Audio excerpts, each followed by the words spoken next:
Local military enthusiasts wake up early to welcome the Shandong fleet along the city waterfronts, as Chief Executive John Lee calls the visit uplifting. The government proposes to empower the Correctional Services Department to deny certain social visits to inmates on grounds of national security. And Portuguese forward Liverpool football star Diogo Jota dies in a car crash in Spain at the age of 28.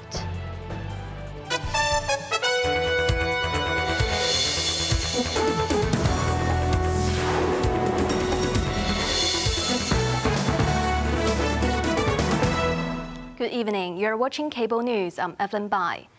The first made-in-China aircraft carrier, the Shandong, arrived in Hong Kong for a 5-day visit, as citizens eagerly awaited along waterfronts to catch a glimpse of the carrier and its accompanying warships early this morning. Chief Executive John Lee described the visit as uplifting, expressing gratitude for the country's care and support for the SAR. Shi Yurun tells us more. The Shandong aircraft carrier led a People's Liberation Army fleet into local waters early this morning, greeted by fireboats. Boasting a deck the size of 2 football fields, the carrier displayed a lineup of over 10 aircrafts, including J-15 fighter jets and Z-18 helicopters on its flight deck. The 70,000-ton warship, escorted by the missile destroyer Yan'an, anchored off Khao Yi Chao near Qingyi. Separately, the guided missile destroyer Zhanjiang and the missile frigate Yuncheng docked at Stonecutters Island Barracks, where a welcome ceremony was held. Chief Executive John Lee said the fleet's visit is particularly uplifting, coinciding with the 28th anniversary of Hong Kong's handover and the 5th anniversary of the national security law's implementation. He said the visit allows Hong Kongers to witness the country's achievements in modernizing its national defense. Early this morning, citizens eagerly took photos as the Shandong entered urban waters. One onlooker said he came to see China's first independently built aircraft carrier, which he described as more advanced than the Liaoning, which visited Hong Kong in 2017. The design of the Shandong was inspired by the Liaoning, China's first aircraft carrier and a rebuild of a former Soviet Navy vessel, but the newer ship has a larger flight deck and greater operational capabilities. The 5-day visit includes cultural exchanges and public events, with the Shandong, Zhanjiang and Yuncheng open to pre-registered visitors over the weekend to witness the nation's naval power. Cheryl Yun, Cable News. In a move to nip national security threats in the bud, the government has reportedly proposed tightening visit arrangements and repealing provisions that allow prisoners awaiting trial to wear private clothing and have private diets under its decades-old prison rules. In its proposed amendments, the Security Bureau suggested granting the Correctional Services Department the power to deny any visit that does not serve statutory purposes. The statutory purposes of visits should be clearly stipulated to facilitate the rehabilitation of persons in custody or to prepare them for reintegration into society. The Bureau noted that, over the years, the visiting mechanism was abused under the guise of humanitarian relief. Such visits were used to subtly influence inmates with soft tactics, inciting PICs to oppose the CSD and arouse their hatred toward the central and the SAR governments, posing potential national security risks upon release. Meanwhile, the government also proposed abolishing current provisions that permit PATs to wear private clothing and bring private diets. Private clothes could be used to show off or take the political stance or establish influence, while private diets could become a tool for secret dealings, the Bureau said in the amendment. Between 2018 and 2024, over 300 disciplinary cases were caused by private diets. Citing that the United Kingdom had abolished similar provisions regarding private meals back in 1988, the Bureau believes that Hong Kong should follow suit. The proposal is set to be discussed by the Legislative Council's Security Panel next Monday. Secretary for Labor and Welfare Chris Sun said the government plans to enhance protection for workers on digital platforms through legislation, with a focus on insurance claims in case of accidents. Sun also opposed setting a cap on imported labor, deeming the approach unrealistic. Sherwin reports.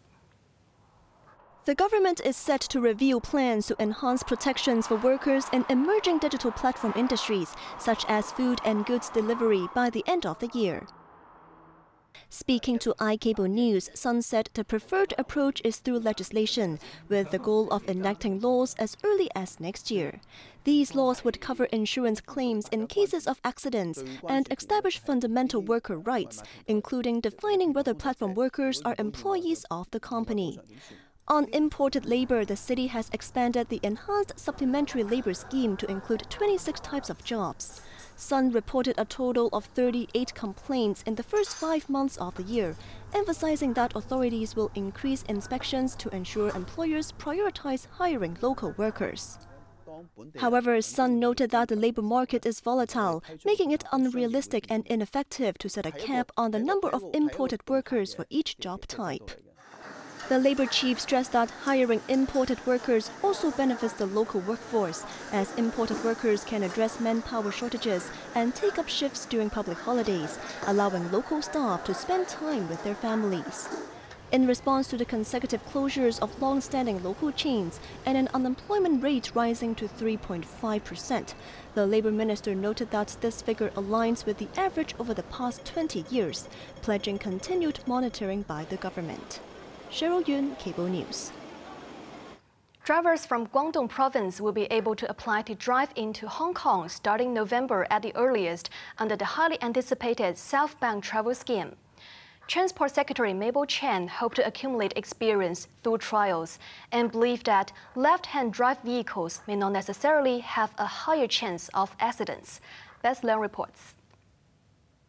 The Southbound travel scheme, which allows Guangdong vehicles to enter Hong Kong's urban areas, is set to launch in November, with a daily quota of 100 cars in the initial phase. Taking to the airwaves, Chen said authorities on both sides found it appropriate to start the scheme on a small scale, allowing time to review the experiences and to come up with new ideas to push things forward. Meanwhile, although the vehicles arriving in Hong Kong must comply with local safety regulations, the transport chief noted that physical workshops for Guangdong drivers may not be necessary, as more innovative measures such as short videos or information kits for dummies can be used to educate them. Chen also said the governments of both sides will set out administrative arrangements to deal with Guangdong cars involving in traffic accidents or traffic violations in Hong Kong. Currently, there are 8,500 left-hand drive vehicles carrying dual plates that allow them to run in the city. To fend off concerns that left-hand drive vehicles are more likely to have accidents, the Transport Minister said in the first half of 2024, the rate of accidents involving left-hand drive cars was 0.2%, far lower than the 1.67% rate of right-hand drive vehicles running in the urban area in Hong Kong, stressing that a driver's attitude and one's consciousness to the traffic conditions play a more vital role in road safety. Bess Leung, Cable News. Foreign Minister Wang met with the leaders of the European Union in Brussels, Belgium, ahead of a summit in China later this month to mark 50 years of ties with the bloc. Anna Chen reports. European Council President Antonio Costa welcomed the Chinese Foreign Minister to Brussels on Wednesday. Pledging to uphold multilateralism and strengthen cooperation, Costa ensured the EU is willing to work with China to jointly address global challenges. Wang said China regards Europe as an important pole in a multipolar world, committing to strengthen communication and coordination with the EU. Wang also met with EU's Foreign Policy Chief Kaja Kallas and co-chaired the 30th round of China-EU high-level strategic dialogue. With uncertainties and instabilities on the rise in the international landscape, Wang reiterated that China and the EU should enhance exchanges, deepen mutual understanding, strengthen mutual trust, and advance cooperation to jointly uphold the post-war international order and provide the world with much-needed certainty.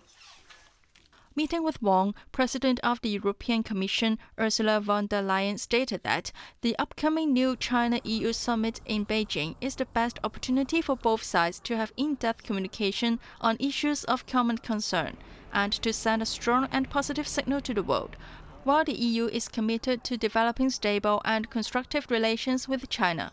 Anna Chen, Cable News.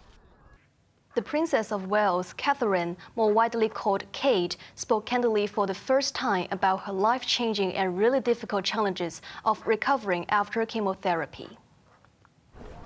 Kate visited a hospital in Essex on Wednesday, talking with small groups of staff, volunteers, and patients. In January, the popular royal announced she was in remission from cancer, which had been diagnosed last year. She recalled putting on a sort of brave face, stoicism through treatment, and the recovery phase is really difficult, as you are not able to function normally at home as you perhaps once used to. You have to find your new normal, and that takes time. And it's a roller coaster. It's not one smooth plane, Kate told the patients. During the visit, the 43-year-old princess planted a rose, which was named after her, to the well-being garden. This was her first public appearance since unexpectedly withdrawing from royal escort 2 weeks ago.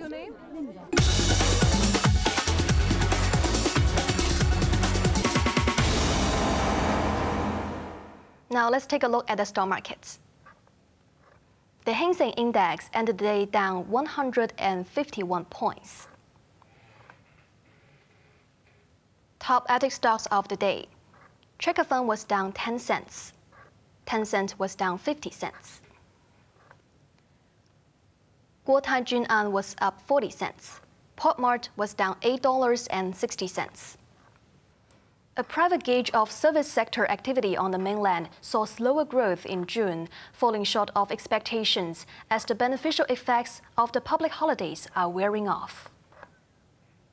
The Caixin China Services Purchasing Managers Index declined to 50.6 last month from May's 51.1, reaching its lowest level in 9 months, while it still hovers above the 50 mark, separating expansion from contraction. The reading matched the official data from the National Bureau of Statistics in June, which was logged at 50.1. The index compiler said the external environment remains severe and complex, with increasing uncertainties. The issue of insufficient effective demand in the mainland has yet to be fundamentally resolved. On to the weather now.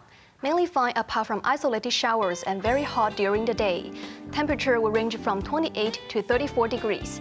Expect some isolated squally thunderstorms in the next few days. That's our news tonight. I'm Evelyn Bai. Thanks for watching and good night.